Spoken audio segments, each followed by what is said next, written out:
Bonsoir à toutes, bonsoir à tous, bienvenue au stade du pays de Charleroi donc pour cette rencontre entre les deux promus qui ont finalement réussi leur saison, évidemment, saison régulière 100 ans, Charleroi et Waasland Beveren, dont vous découvrez à l'instant la composition d'équipe. Vous n'avez rien manqué évidemment, on reviendra sur la composition d'équipe de Charleroi plus tard. Kosmans dans les buts, Ivens Doumbia en défense centrale, Chichiboum, Rowell, Doulivo, Plout, Badash, De Smet et Remacle pour compléter l'effectif de Waasland Beveren qui se déplace donc aujourd'hui du côté de Charleroi sans aucune pression.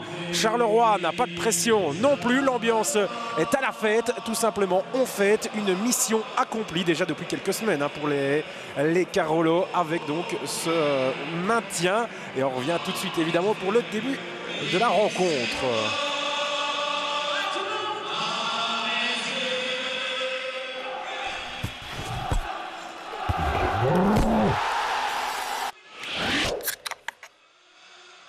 Ambiance de fête, saison réussie donc et pour Charleroi et pour Waasland à Beveren. Une belle assistance aujourd'hui dans le stade du pays de Charleroi.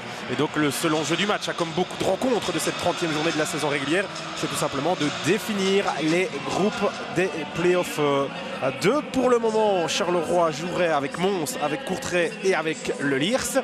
Et donc Waasland Beveren serait évidemment dans l'autre groupe de playoffs 2. Donc est-ce que c'est le dernier affrontement entre ces deux équipes pour la saison? Qui sait, elle pouvait encore se retrouver évidemment en tour de barrage après les playoffs 2.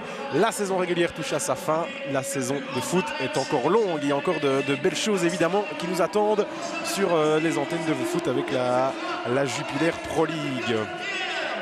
Au niveau de la composition de Charleroi, qu'on n'a pas eu l'occasion de découvrir en images, Sifakis dans les buts, qui retrouve donc sa place. C'était Mandanda qui avait joué la semaine dernière lors du partage un partout du côté de Lokeren. Nganga à gauche, Samuel Fabrice à droite, Bojovic, Martos en défense centrale. Il n'y a pas de surprise dans cette compo. Onur Kaya et Daniel Milicevic sur les flancs du milieu de terrain. Ederson Diandi dans le milieu, et puis Giuseppe Rossini et David Paulet associés devant. Rossini et Milicevic font aussi leur retour dans l'équipe au détriment de Kenneth Oudray et de Guillaume François.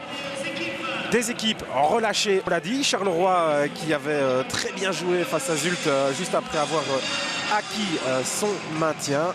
Charleroi qui a été un petit peu moins brillant la semaine dernière du côté de Lokeren, mais Charleroi n'avait pas fait de résultat face à Zult. Défaite 0-1 ici dans les toutes dernières secondes de la partie, lors d'un match qui avait été remis aussi.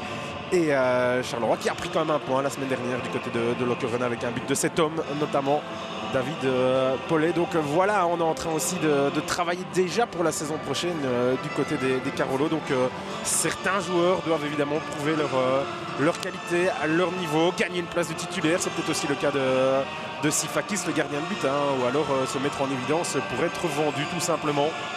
On doit aussi assainir les finances du côté du club Carolo, et pour ça le principal, on le dit, on se répète, a déjà été acquis évidemment avec le maintien du club en première division. C'est très important, c'était très important. Yannick Ferreira y a évidemment contribué. Après on sait ce qu'il est advenu évidemment du sort de l'entraîneur Carolo, tandis que c'est Luka Perizovic évidemment qui a repris le contrôle du club. Les joueurs du Sporting de Charleroi sont maintenant bel et bien, vous le voyez, sur la pelouse. Ils ont été accompagnés par les préminimes de Floref pour monter. C'est sympa évidemment de la part des clubs de faire participer les écoles de jeunes de la région. Tenez à le souligner évidemment.